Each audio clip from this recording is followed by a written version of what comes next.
Halo adik semua, selamat pagi. Wah, hari ini Lasa senang sekali loh bisa ketemu dan juga kembali sekolah minggu bersama dengan kalian. Hari ini sebelum Lasa cerita satu cerita Alkitab, Lasa mau tanya dulu nih ke kalian. Kalian pernah nggak merasakan atau mengalami suatu hal yang buruk? Contohnya, kalau kalian punya binatang peliharaan di rumah, contohnya ada kucing kesayangan atau anjing kesayangan, tiba-tiba mati. Atau kalian sedang bermain dan kalian mencoba untuk menyusun puzzle, atau kalian sudah berlatih dan melakukan sesuatu, tapi hasilnya tetap saja tidak bisa, hasilnya tetap saja gagal. Nah adik-adik, ketika itu terjadi, apa yang kalian rasakan? Apakah kalian merasa sedih? Apakah kalian merasa kecewa? Atau kalian menjadi kesal karena tidak bisa melakukan itu semua? Nah, hari ini langsung mau kasih tahu bahwa semua perasaan itu adalah wajar. Tapi di tengah itu semua, ada satu hal yang harus kalian ingat, yaitu jangan lupa bahwa Allah tetap bersama dengan kita. Dia tetap baik dan juga menyertai kita semua di setiap apapun yang kita alami. Nah, hari ini langsung mau cerita loh ke kalian satu cerita, yaitu tentang seorang bapak yang bernama Ayub. Ayub ini merupakan seorang laki-laki yang jujur, kemudian dia juga percaya kepada Allah dan menjauhi segala kejahatan. Oleh karena itu, Allah sangat sayang kepada Bapak Ayub. Tuhan juga memberkati dia, sehingga Pak Ayub mempunyai kekayaan yang sangat banyak. Pak Ayub juga mempunyai banyak ternak loh. Contohnya nih, langsung sebutin ya. Pak Ayub punya 7.000 kambing dan domba. Wah, banyak sekali bukan? Dia juga punya 3.000 ekor unta, punya 500 pasang lembu, dan juga 500 keledai betina. Wah, adik-adik yang di rumah bisa nggak bayangin berapa banyak itu yang Pak Ayub punya ternaknya? Kalau misalnya ternak Pak Ayub masuk di rumah kita, mungkin nggak bisa muat ya adik-adik semua. Nah, tapi adik-adik, satu kali iblis yang melihat kebaikan dan juga keberhasilan Pak Ayub datang kepada Allah. Kemudian iblis itu berkata, apa yang dikerjakannya telah kau berkati, dan apa yang dimilikinya makin bertambah banyak di negeri itu. Tetapi ulurkanlah tanganmu dan jamalah segala yang dipunyainya. Ia pasti akan mengutuk engkau di hadapanmu. Wah, sangat mengerikan sekali bukan? Tetapi ketika Allah mendengar perkataan iblis itu, Allah memberikan izin kepada iblis untuk mencobai Ayub.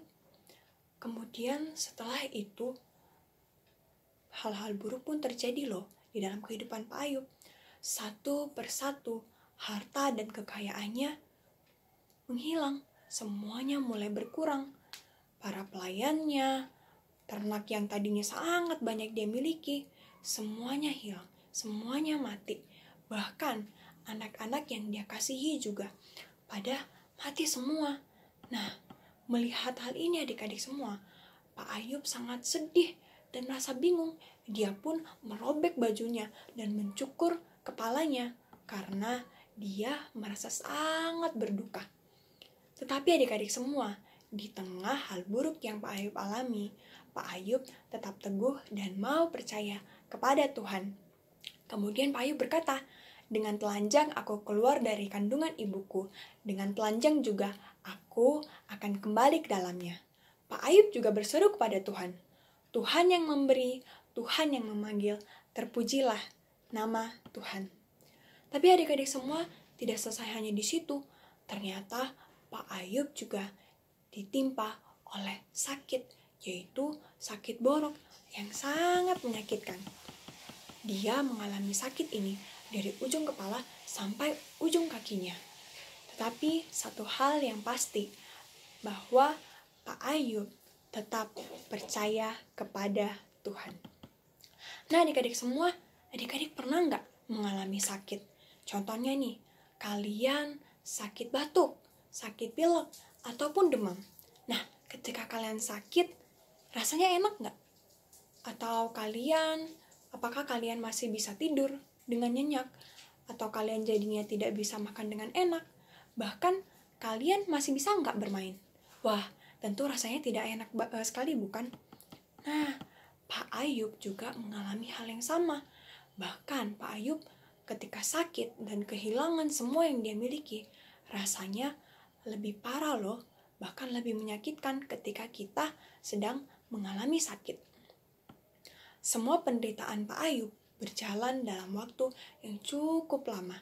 Ia kemudian mulai merasa kesal dan mempertanyakan kepada Allah, kenapa Allah membiarkan semua hal buruk itu terjadi kepada dia? Nah, kemudian teman-teman Pak Ayub datang kepada Pak Ayub untuk menghiburnya. Tetapi adik-adik semua, ternyata pada akhirnya teman-teman Pak Ayub menyalahkan Pak Ayub atas semua yang terjadi kepadanya dan merasa bahwa Ayub pantas untuk mempertanggungjawabkan semuanya itu. Pak Ayub kemudian merasa sangat sedih. Dia pun berseru kepada Tuhan untuk mengakhiri diamnya dan mengembalikan nama baik dari Pak Ayub. Nah, walaupun demikian, satu hal yang kembali pasti, yaitu Pak Ayub tetap melihat kepada Allah dan terus percaya kepadanya. Adik-adik sekalian, hingga suatu kali Allah menjawab doa Pak Ayub dan menunjukkan kedaulatannya atas semua ciptaannya. Pak Ayub sadar, kemudian dia juga mengakui dosanya di hadapan Allah karena telah merasa kesal dan juga meragukan Allah yang baik itu. Pak Ayub sekarang mengerti bahwa di tengah hal yang buruk terjadi, bahwa di tengah semua penderitaan yang dia alami, Allah sedang memakainya untuk menyatakan kasih dan juga kebaikannya yang tiada habisnya kepada kepada Pak Ayub. Nah, iblis yang sebelumnya meragukan Ayub pun merasa salah karena apa yang dikatakannya kepada Allah ternyata tidak berhasil loh adik-adik semua. Ternyata apa yang dikatakan iblis semuanya adalah salah. Karena sampai pada akhirnya Pak Ayub tetap percaya kepada Tuhan dan dia tetap melihat kepada Allah dan merasakan semua kebaikan yang daripada Allah. Nah, kemudian Allah memberkati dan juga mengembalikan semua kekayaan Pak Ayub, termasuk kambing, domba, unta, para pelayan, bahkan juga anak-anak Pak Ayub yang sudah mati. Sekarang Tuhan gantikan lagi dengan anak-anak yang baru loh. Nah, hari ini adik-adik semua, kita belajar dari Pak Ayub bahwa terkadang hal buruk terjadi atas seizin dari Allah sendiri, yaitu untuk menguji kita. Apakah kita betul-betul dan benar-benar percaya kepada Allah? Atau kita tidak setia kepadanya? Nah, di tengah hal buruk pun, Tuhan tetap memelihara kita dan menyertai kita semua. Amin adik-adik semua.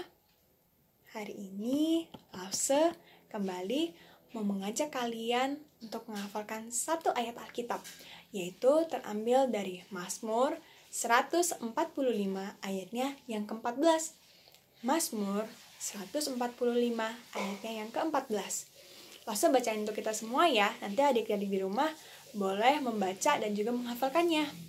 Tuhan itu penopang bagi semua orang yang jatuh dan penegak bagi semua orang yang tertunduk. Sekali lagi ya. Mazmur 145 ayatnya yang ke-14.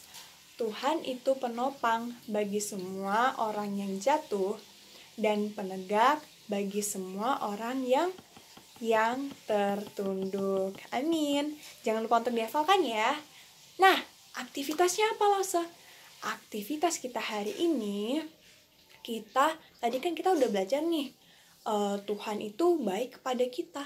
Bahkan kepada Pak Ayub, Tuhan menunjukkan kasih-Nya, menunjukkan kebaikannya. Tuhan juga baik loh kepada kita. Karena apa? Karena Tuhan telah memelihara kehidupan kita melalui papa mama yang ada di rumah. Nah, jadi kita mau sama-sama belajar untuk melakukan satu hal baik. Contohnya apa Lause? Contohnya, adik-adik semua yang ada di rumah, bisa melakukan, misalnya nih, kalian bisa membereskan mainan yang ada di rumah. Sehabis kalian main, kalian membantu mama untuk membereskan semua mainan kalian. Terus apa? Kalian bisa membantu dan juga menolong papa mama ketika mereka merapikan rumah misalnya. Kemudian kalian juga bisa membantu menyiram tanaman atau menyiram bunga jika ada di rumah kalian. Terus kalian juga bisa menemani papa mama ketika mereka bekerja.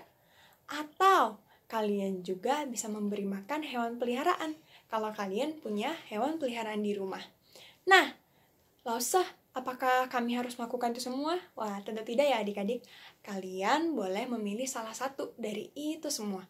Pokoknya kalian melakukan satu hal baik karena Tuhan telah terlebih dahulu baik kepada kita. Jangan lupa minta tolong papa atau mama untuk merekam ketika kalian melakukannya ya. Nah, nanti hasilnya boleh dikirimkan ke Instagram. Jangan lupa untuk tag Instagram GKIM Amanat. Nah, kalau tidak bisa, kalian boleh minta tolong papa mama untuk mengirimkan hasil rekamannya ke WhatsApp-nya Lause. Nah, adik-adik, itu aktivitas kita hari ini dan juga minggu ini. Nah, sebelum kita mengakhiri sekolah minggu kita hari ini, Lause mau mengajak kita untuk kembali berdoa ya. Kita lipat tangan dan juga tutup mata. Tuhan Yesus, terima kasih untuk hari ini. Kami semua masih bisa sekolah minggu bersama, walaupun dari rumah masing-masing.